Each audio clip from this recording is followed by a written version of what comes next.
Chakrabarti. She is a risk and behavioral scientist. Shweta, why don't we just piggyback off that story?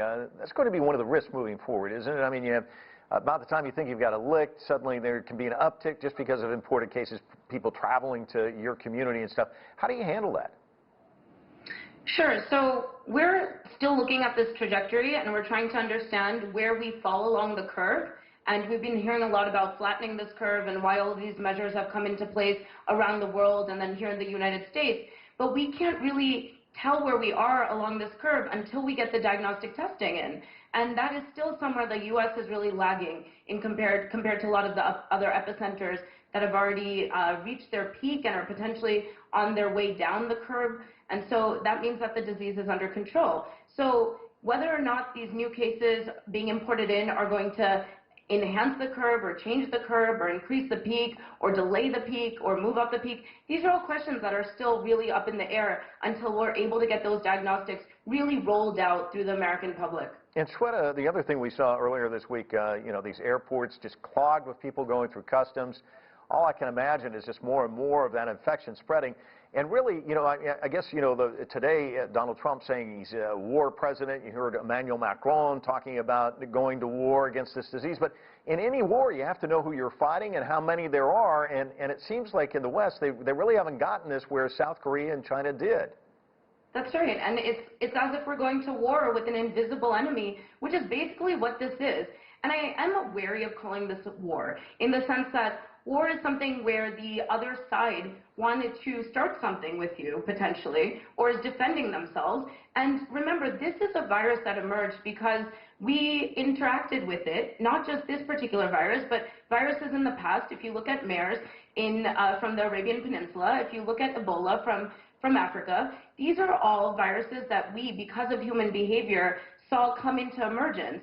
And because we knew that they were going to come into emergence, we could have been better prepared for it. We could have been much more proactive about having our protocols in place and having the resources ready for not if but when this virus or any future virus is bound to emerge. That's something as a infectious disease community we know and we're very aware of. So really, ultimately, it's a war against the virus, of course, and to reduce transmissibility and mortality rates, but it's also a war with our own complacency. We really need to make sure that we are not negligent of the reality of the risks that are around us and that we are prepared for not when, not if, but when they emerge. Early on here in the United States, I think in the West in general, everyone was talking about these so-called draconian measures instituted by China. But I heard a doctor in the UK just the other day say they aren't draconian, they are essential. And we're seeing more and more states actually taking these steps. The quarantining, the shutting down of businesses, all of these sorts of steps to try and mitigate what we're seeing. And that makes sense if they're put in early enough. But once the virus is out, then at that point, all we can really hope to do is make the severity of impact less. And so we're playing catch up again. We're kind of racing against the virus, which is already out in the population in the United States. It's making its way through communities and states.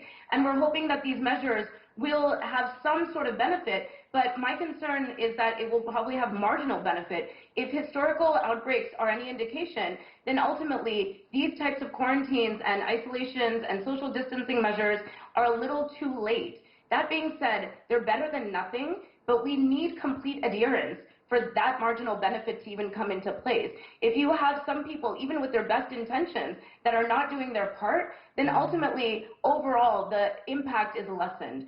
So even though it might be too late, it's better than nothing, and it's really one of the only tools we have at the moment, in addition to fortifying our public health care infrastructure and also working on these vaccines. But we have to have this part of the toolkit now, and we need to work with what we have at the moment and learn from this going forward in the future. You were saying playing catch-up. Joshua Gans, a professor of strategic management at the University of Toronto, is out with a really interesting publication. He's talking about much of what you're saying, and he says right now one of the important distinctions that China did that West doesn't seem to get is dramatically increasing healthcare capacity. Of course, we saw those hospitals go up really quickly in Wuhan.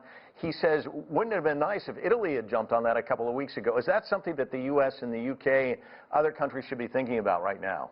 Absolutely. We have limited resources, and that's understood. And if we need to prioritize where those resources and personnel and time and money and private-public collaborations are going to go, then it needs to be in fortifying the public healthcare infrastructure. And the reason for that is we know the virus is out there, we know it's going to infect a certain number of people, and we know the spectrum of infection is going to range from mild to severe, and 5% of those cases will be critically ill, and then we can have a range of what that number is going to look like. Based on that, based on the worst case scenario, we can really fortify our infrastructure and ensure that those people that end up in that 5% of needing critical care get the care that they deserve. And that is something we need to be paying attention to and prioritizing now at this stage in the game.